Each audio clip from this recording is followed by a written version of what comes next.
New Thought Media Network. We are a global broadcast network of positive music, media, and entertainment, inspiring humanity's evolution along the journey of enlightenment and creating a world of love, peace, empowerment, and prosperity for all. New Thought Media Network. Positively inspiring.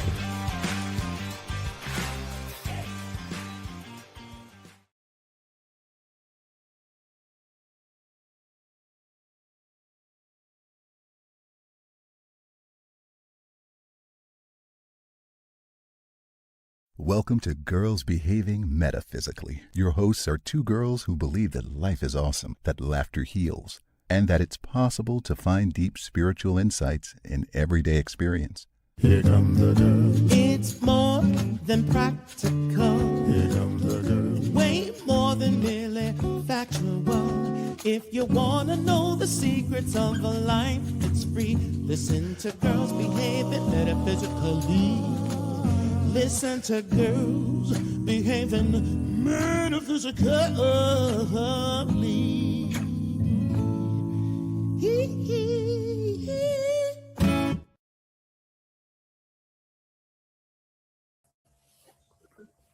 Hello.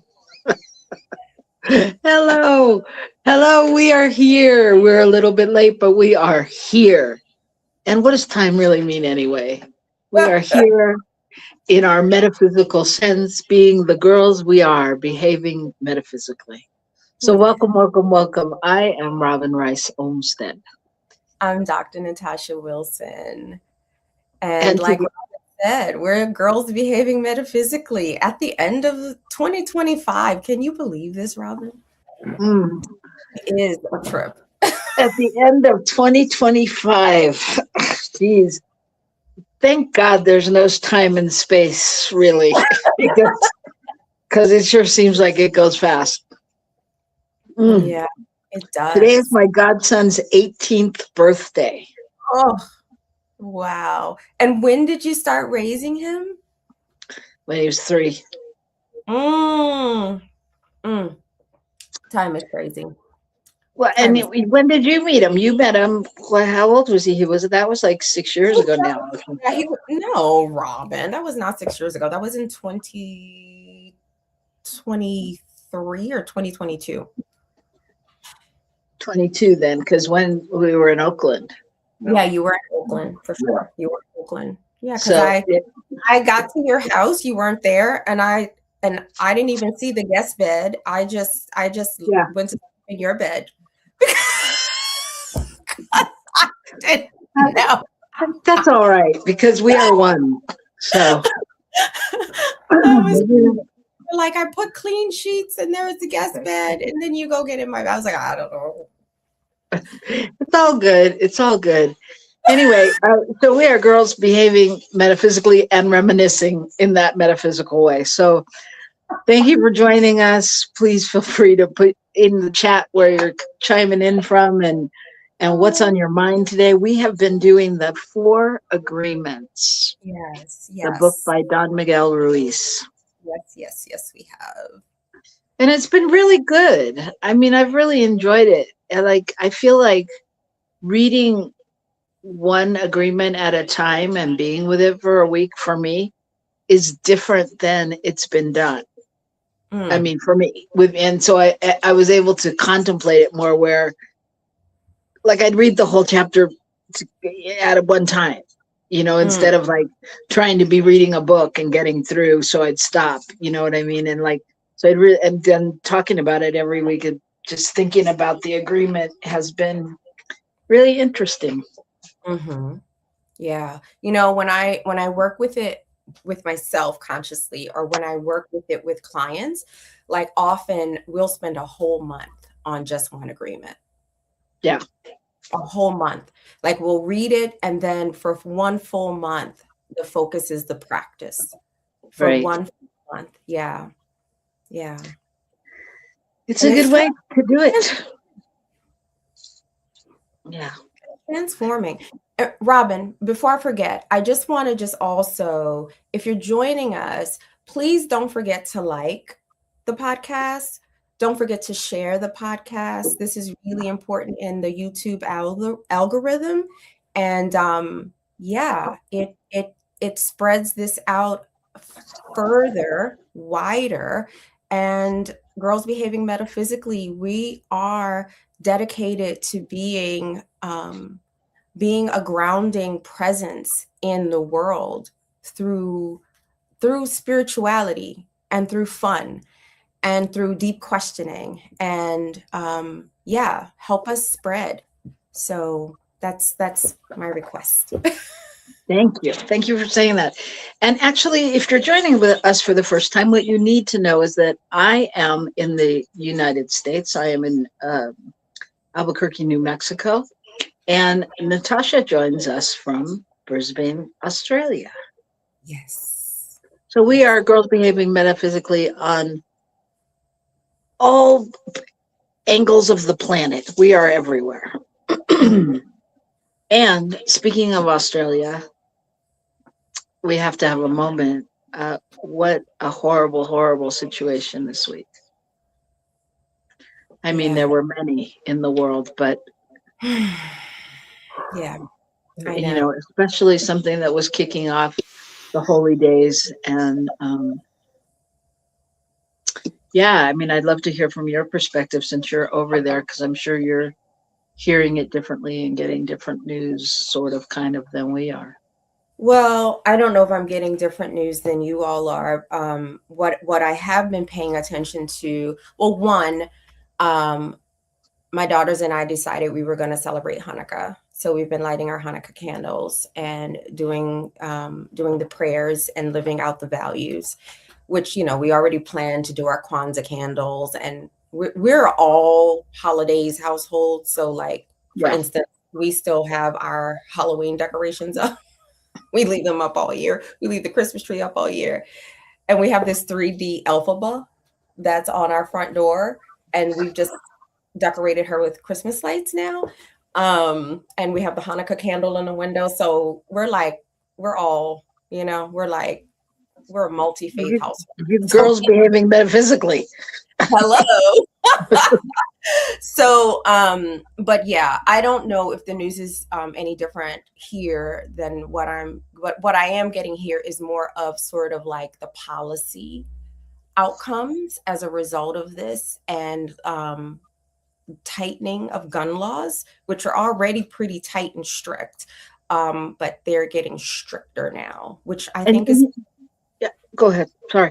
No, I'm done. You can ask. I just wanted to say, just in case somehow anybody didn't know, or you're listening to this later and time is a blur, what happened was there was a celebration on the beach in Australia, and the first day of Kwanzaa, Bondi Beach in New South Wales. Yeah, the first day of Hanukkah, and it was a Hanukkah celebration, right? Yeah, and a gunman or several, two gunmen. Know of, yeah, gunned down. I don't know what the total is now. I think it was 14, if I'm not mistaken, the last time I checked. Yeah, it was a tragedy. And I think it was also that same week, there was a mass shooting at Brown University there in the US. Yeah. Yes. But the last mass shooting in Australia, I believe, was in 1994. And then they they passed all these really strict gun laws, and people like willingly went and handed in all their guns after that massacre. It was a school massacre. And the government destroyed all those guns, and the laws have been really strict, and they're still strict. Like, you can only purchase a gun under certain circumstances. Like if you live in a remote area, right, and you need it as a deterrent for like certain types of wildlife or something like that. Like, it's really, really strict, really strict. And so, yeah, it's just, yeah. It was sad. I was sad. I was angry. It brought me back to Sandy Hook, right? Because Sandy Hook literally happened a couple weeks after my two brothers were murdered. And I remember just being so fed up with like gun violence in general and just like violence in general. But it was very sad, and I'm holding lots of prayer and just being in deep solidarity with those who are suffering. Yeah, there's just so much going on in the world, and it was a tough week. You can come on as our producer and tell us that, but you can't whisper to me during the thing. We have a guest producer today. We have a guest producer that's trying to give me facts as we talk. Yeah, pop in, Reverend Gill. Pop in. We want to. Oh, there I am. But you're gonna have to mute. Oh, I gotta mute. Somebody has to mute. Yeah. Okay, so it's been 3 days since the last mass shooting in the United States. As of 2025, this point in 2025, there have been 468 in America, compared to your last mass shooting in what, 96 or something?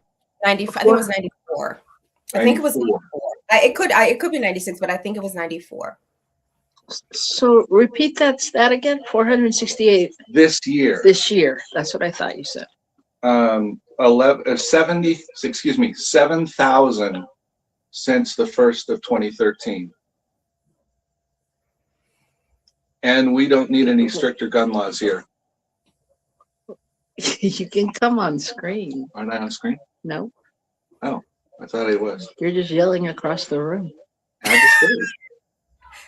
Okay. Gil and I are a married couple. If you'd like to see that show, it's Wednesday at noon Pacific, 1 o'clock. Hello.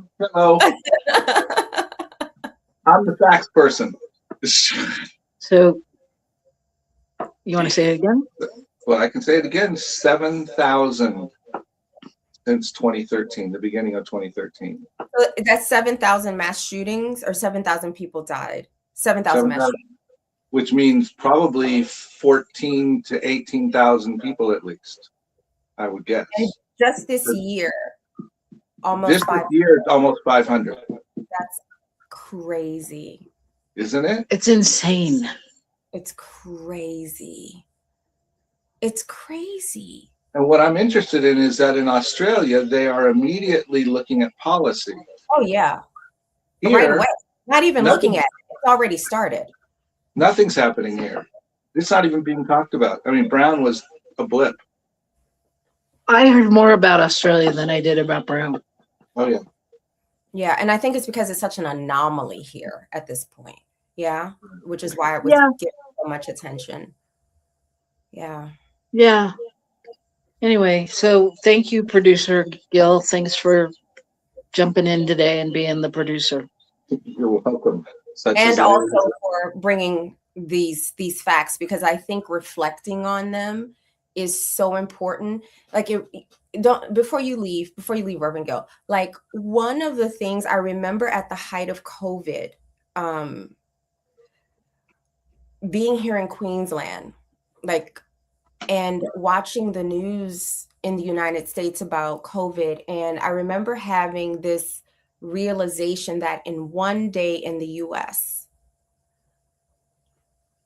I mean, it was like I can't remember the exact number, but when I put it in my head, I realized that was like the entire population of my suburb that died in one day. So it would be like if I walked outside and my whole, not my block, not the next, like my whole, and Forest Lake is a big suburb. That would be like if everybody in my suburb died in one day.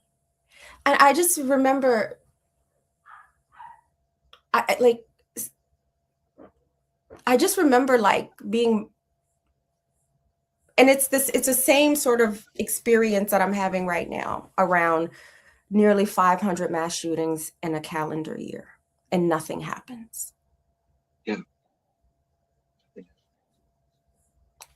Yeah, and I know the populations are definitely different in terms of size, but I But can't still, imagine, and our population is 500 times larger than yours. mhm. That would not make sense. But like one day, it would be like my whole suburb wiped out. Like what, 100,000 people in my suburb, like in one day, like that. I remember that hitting me, and I'm like, what is the like? Put the mask on, stay home. I remember just feeling this like this is big. Sometimes I don't know what it is about the willingness to confront reality and truth. Like, what makes it just so hard when it has these really intense public health implications? Like right now, we are being warned, if we travel to the US, make sure we have all our vaccinations, because there's a resurgence of measles. Mm-hmm. Like, we're being told by travel agents, go to the US only if you have to. Because between the measles and possible detainment at the border, like when you're coming in, depending on your political views or things you've published, or if you made political commentary on your social media, like they have the right to like seize your devices. So they're recommending, don't go. If you got to go, take a different device. Don't take your regular device. Like, these are just things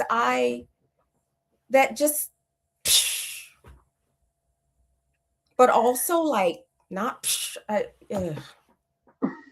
Yeah. crazy. Yeah.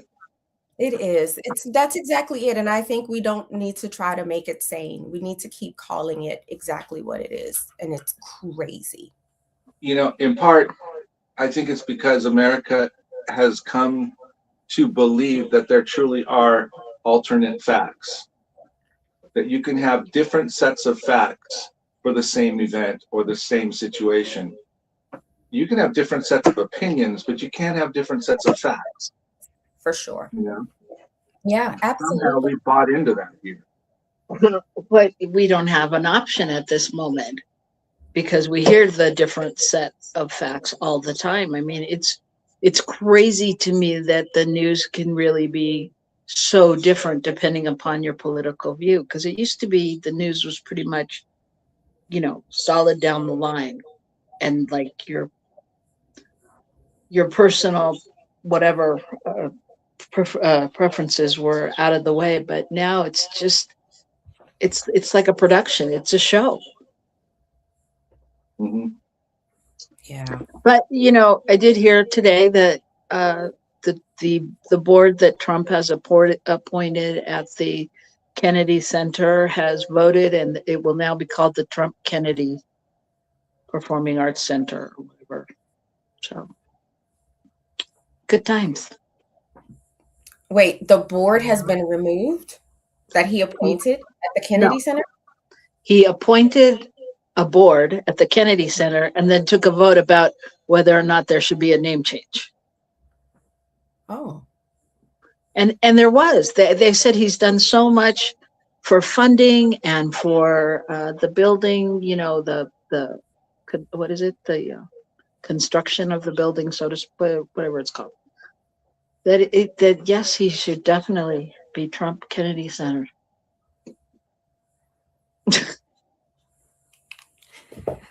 Okay. I just have to say this, okay?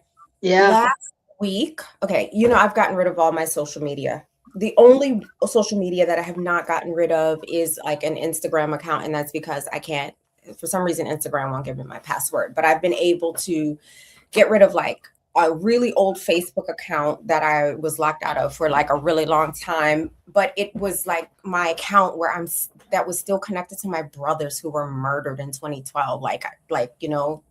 So it was just so weird. Anyways, so I finally got all that stuff deleted within the last like couple months. And anyways, I was going on to try to delete this one Instagram account that I haven't been able to successfully delete. And I saw this post about the East Wing of the White House. And I just had to check to see, like, is this real? Is this like an AI thing? And so like, and then when I went and got like a credible news source to sort of like look at it, I literally started crying. And I was like, I know that that building was built by enslaved Black people. I get it. And that enslavement of Black people is a part of the American legacy that I think we really still have a lot of work to do around, which is not going to happen in this administration because they're making anything that has to do with race like almost illegal, or racism. And I cried. I just like, I cried. I just cried. I remember like having these moments of watching Michelle Obama, like when she would do things in the East Wing or put on events in the East Wing, mostly around like getting kids like healthy and moving, and just like, I remember Dr. Jill Biden, and legendary movement. I just grieve. I was so affected by that. Yeah, it's been very talked about here. I mean, for a long time, every late night host was, talking about the East Wing and everything, and it's just devastating. Like, I don't know. I mean, we grew up with this vision and this understanding of certain things in our country meaning something, and even if that meaning is like not clean, even if that meaning holds contradictions, right? Yeah. Like, it's still ours. And I think that's the thing. All this stuff is happening to our country. I have not relinquished my American citizenship. I remember Marianne Williamson on that call being like, yeah, don't do that if you can hang in there. But when I think about, I'm a tax citizen here, but I still have to file taxes in the US. I don't have to I pay them here because they have an agreement between the US and Australia. And from what I'm understanding, they're trying to end that agreement with Australia. But just the thought of my tax dollars being used to destroy the East Wing, being used to kill fishermen in the Caribbean, being used to fund what is happening in Palestine, like it is in Gaza. It is just like, I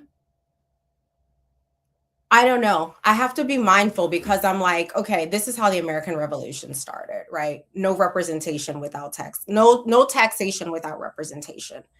And right now we are not being represented. Our money is just being funneled to people who don't need any more money. I'm so over it. Yeah, there's a lot there. No, I'm over it. Did you want to say something, Gil? Well, I was just going to comment that on the East Wing thing, I don't know if you found it, but originally the statement was the East Wing wouldn't be touched. And then the next statement was it would just affect the outside portico a little bit. And the next thing after that, they were ripping down the walls. And apparently the Rose Garden is gone as well now. Well, it's there. It's just they covered it over. But there are no roses. Yeah, there are no roses. Oh, I think there's roses. The roses were always kind of around it. Okay. And then the middle part had grass, is how I understand it. Okay. I thought they paved over the whole thing. Me too. The images that I saw were it looked like paved over. Well, whatever it is, it honestly, it doesn't matter. The fact that we're talking about it makes me know that it matters. Whatever they did was enough to get people talking. And and forget what they did. The thing is, all the things that they're doing, and that we are not having a say in it, or that they, are that he didn't follow protocol to even do any of that demolition. Well, Right. because No, none of the protocol was, there's a system to do that, and he didn't yeah, follow it at all. he's a criminal. Okay. Yeah. I need to be careful. This is why I won't travel to the US right now. One, because I mean, I have all my vaccinations, but two, I am not interested in being detained. I told you that last time, Robin. I said, like, I don't want to end up in Guantanamo because I do have very strong political opinions. You know, like I was a delegate for Bernie Sanders. I'm very politically, my dissertation, like I write about politics, right? So, because the political is personal. It's not just an old feminist saying. And I have no desire to be detained or disappeared or any of that crap. So, and I've already had colleagues that have been detained because of their Really? scholarship. Wow. Well, and back to where we are, you know, that's part of, I think that's part of what we're doing here, you know, because being metaphysical and, you know, following certain things that we think doesn't mean You're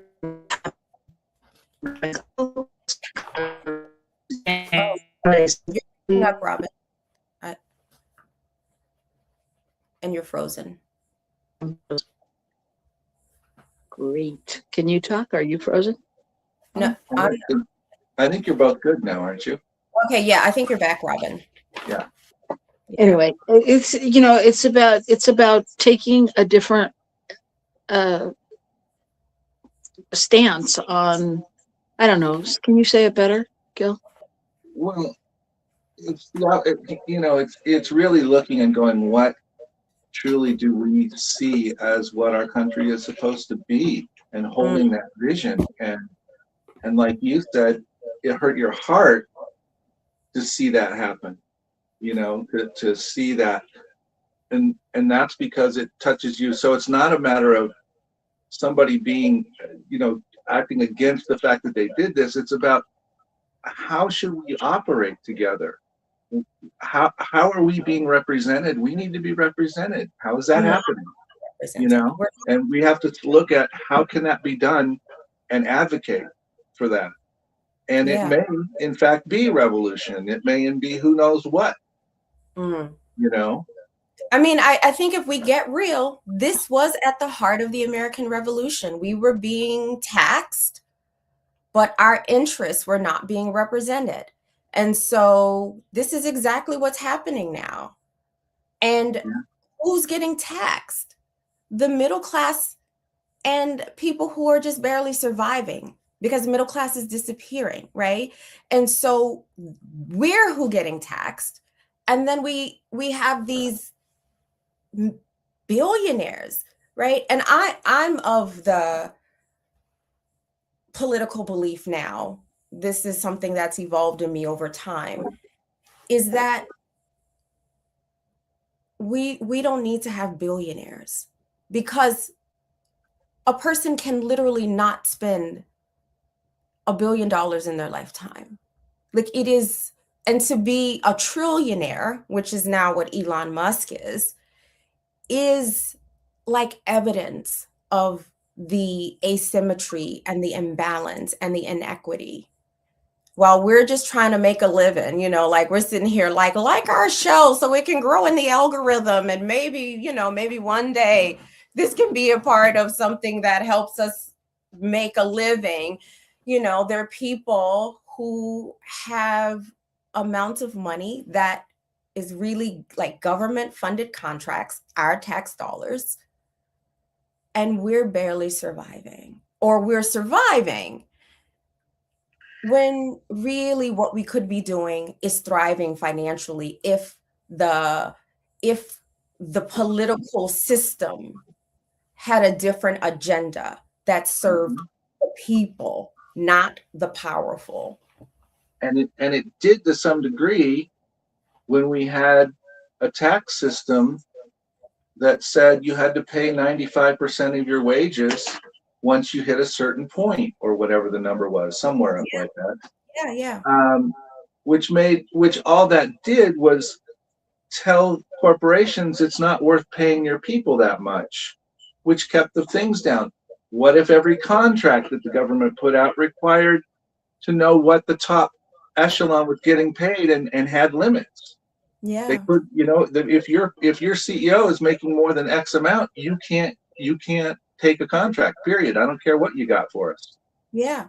That's the political kind of thing we have. We don't have to take people's money away. We don't have to, but there is a way we can make it more reasonable, more equitable. And when I say equitable, I mean more fair. Like what's happening now it's just unfair. It's also unjust. Not the United States is still the richest country in the world, and one of the only countries that still does not have universal health care. Yep. Does not have a universal welfare system for people, right? Australia's not perfect, not by a long shot. But one thing I can say is I'm happy to actually, when I get my taxes, I get like a outline of where my tax dollars go. They tell me like which government agencies, and at the top are social welfare programs. Somewhere in the middle is the military, and somewhere way at the bottom are like contracts to like different, like I'll have to show you all one day what the tax receipt looks like that you get from what's the ATO, the equivalent of the IRS here. So you literally see where your money is going. Most of our money goes to funding healthcare and social welfare programs and childcare. That's the priority, and helping people buy houses and get housed. A certain percentage of it goes towards closing the gap, and that what closing the gap is a form of reparations for Indigenous people, Aboriginal and Torres Strait Islander people, programs that are funded that way. And again, Australia is not perfect by a long shot. Lots of racism, lots of sexism, all the isms, and these things are still happening. Well, and I think that's part of what, there's all the things we're talking about now, but the other part of it is if you go back in government, it's never been clean or perfect, like you said, but also there was a sense, even when people that I disagreed with were president, there was still a sense that they were taking care of, they were taking care of the people. It wasn't divided. This is so divisive, and so, I mean, it's blatant and out in the open, like discriminating against almost everybody. If you're not in that category of income or that color of skin or whatever it is, and so it's just so interesting how it really like did a 360-degree flip from the past for me. Yeah. I think, in so many ways, because I moved through this world as a person with brown skin and who's red as female, I didn't experience this as a 380 or 180 flip. The way I experience it is as this extreme expression of what was always trending, always. And because of our unwillingness, I think, and this is the part of Marianne Williamson that I was really supporting, right? Because she was willing to give voice to that. Like, have to find a way to address the historical atrocities, the historical injustices. We want to create a more perfect union. And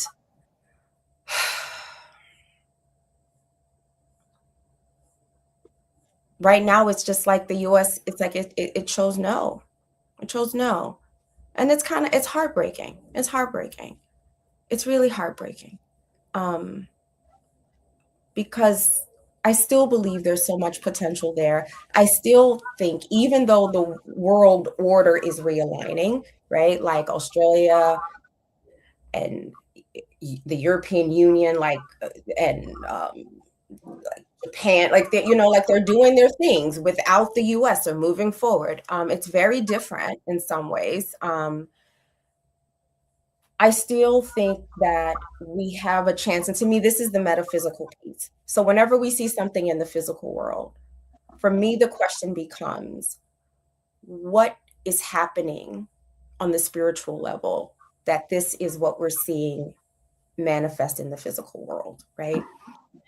And I really think, I remember my great grandma saying, and she used to say this about, she just say this about white people, because my great grandma, she worked for white people like her whole life. But she was like, things have to like hit them like a brick,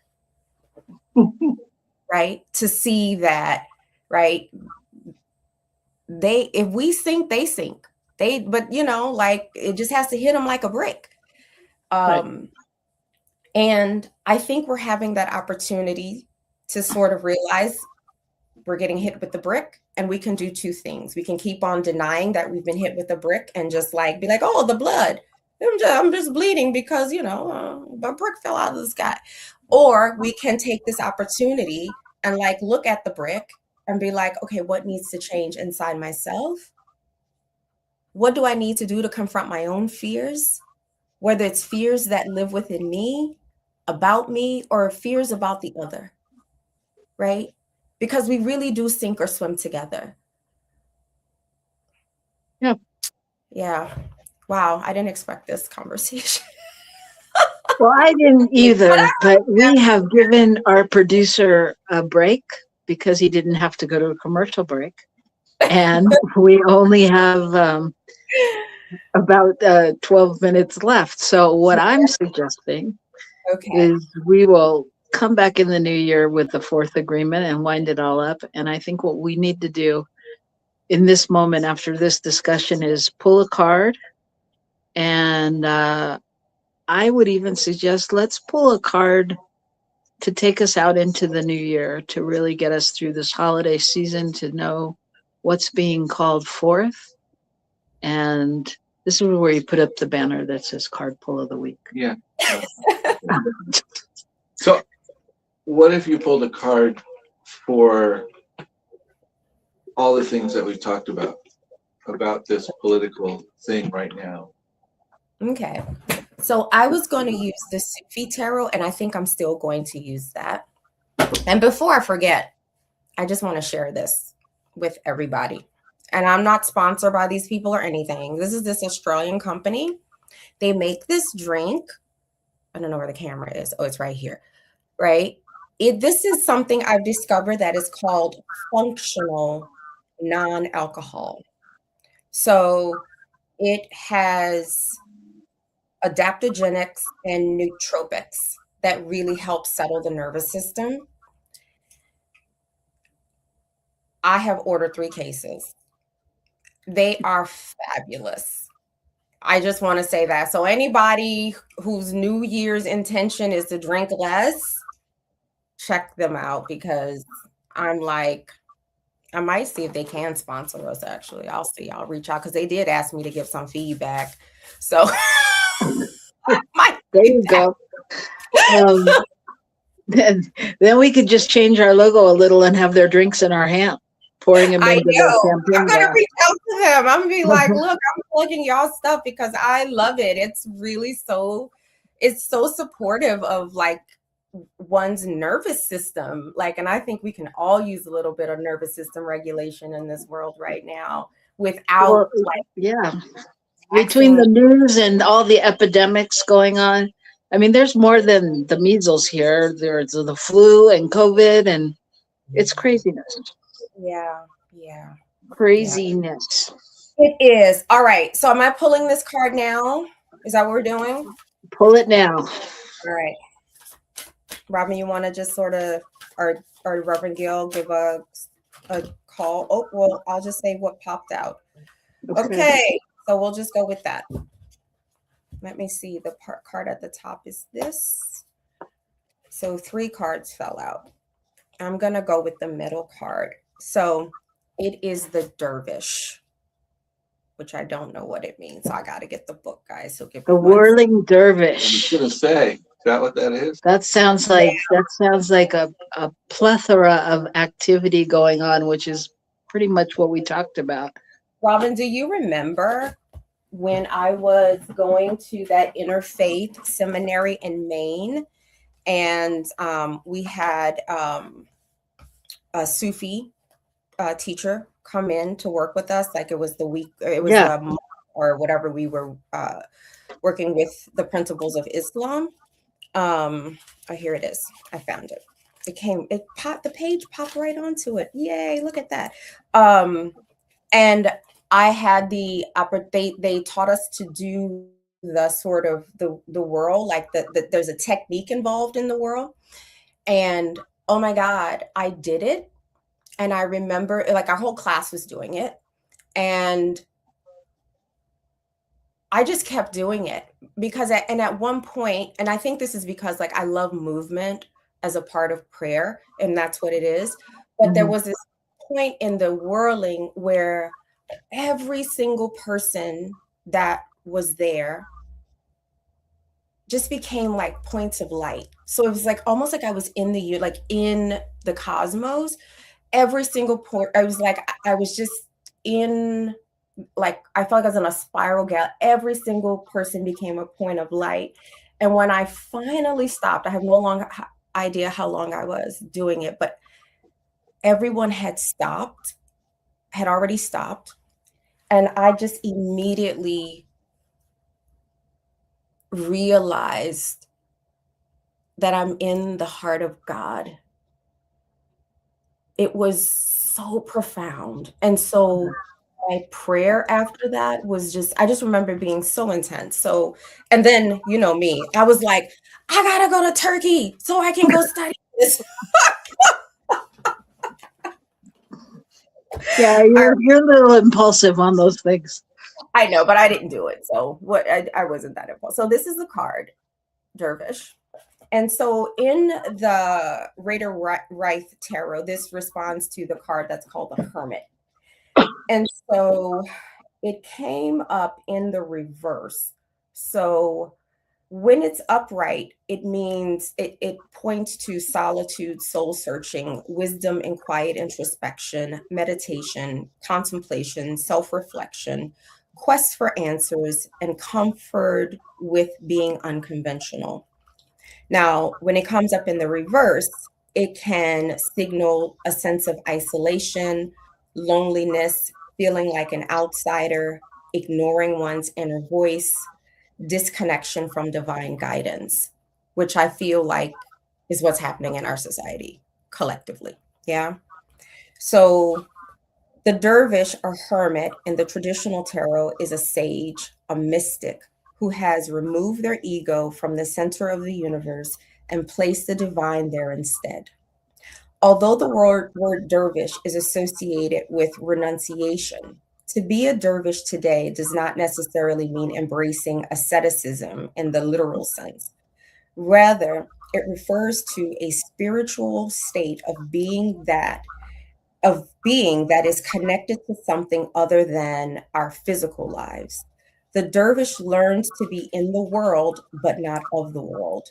Connected, yes, yet disconnected.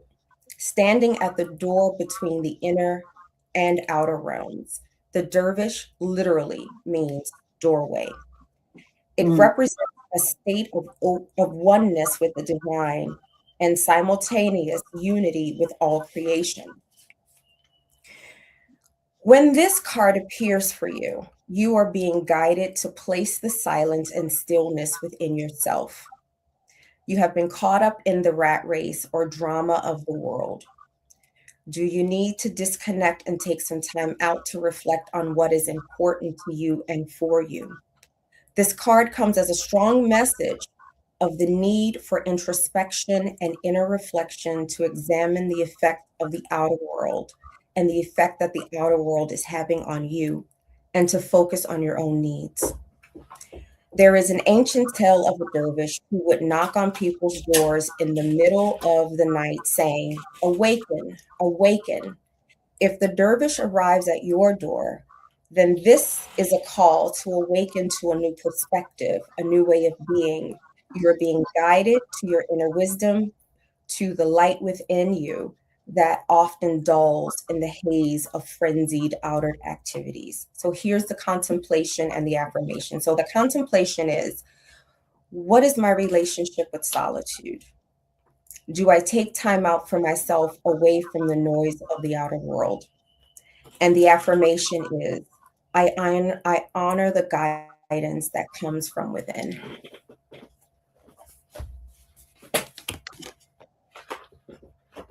There we have it. I really think beautiful note for this, exactly what we talked about. Yeah. It is. It's a beautiful thing to take into the end of the year. And just to truly be able to be with that and, be that. Again, what we're called to do on the planet is to be love, and how can we remain in that state during all the things that appear to be different than that?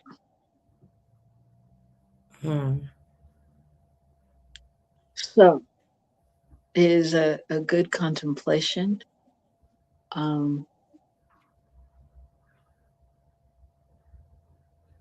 Yeah, it's a good contemplation and to take out into the world as we close out this 2025 year. What we know is that we'll return in January and continue to explore the 4 agreements and the depth of who we are and why we're here, and because each and every one of you make a difference on the planet, even when it looks like this, like a mess, or like maybe it looks great to you, but whatever, when it appears to be not harmonious, And so we just let's take that out into the holidays. And I actually just read a thing that said that Time Magazine announced its picks for People of the Year, and they didn't include Donald Trump on that list, and so they're expecting they're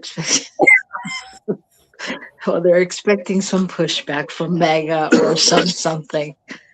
And what I think is, let's I want to send prayers to Donald Trump, actually, and hope that somewhere in his being he can find that place of really living into being the person of the year for himself, instead of having it to be outside of himself with all of us and his name on buildings and his lawsuits and firing people and all of those things. And those are just the things we know about. Yeah. And that's a really beautiful prayer, Robin. And it is this, not that it's evidence is needed, but it is evidence of just how beautiful your heart is and your willingness to see unity even in the face of so much division. What I would request, if our guest producer would bless us with that, is also a prayer for those who are suffering because of the unhealed state of the person who we call Donald Trump.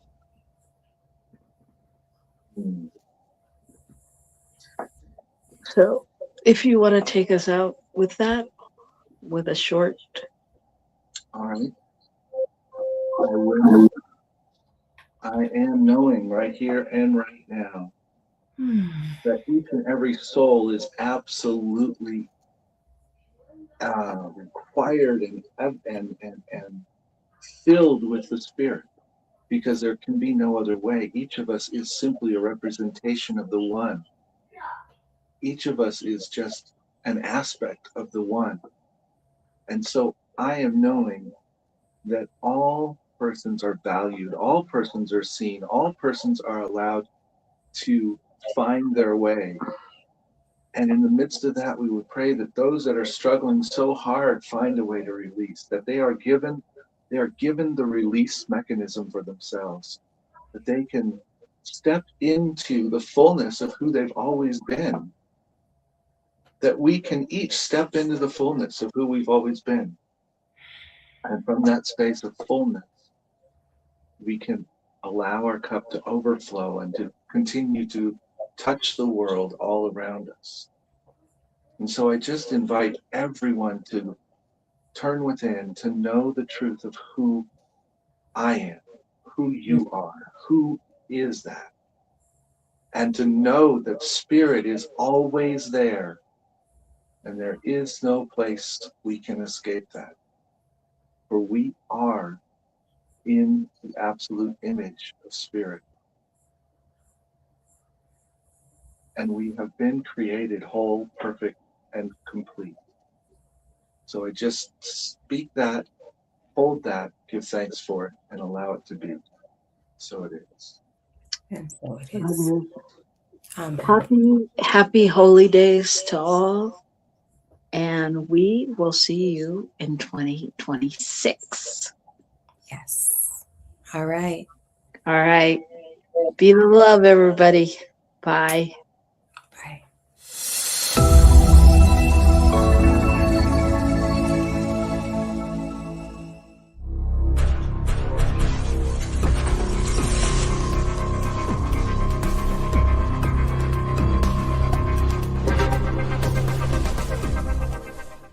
New Thought Media Network. We are a global broadcast network of positive music, media, and entertainment, inspiring humanity's evolution along the journey of enlightenment and creating a world of love, peace, empowerment, and prosperity for all. New Thought Media Network. Positively inspiring.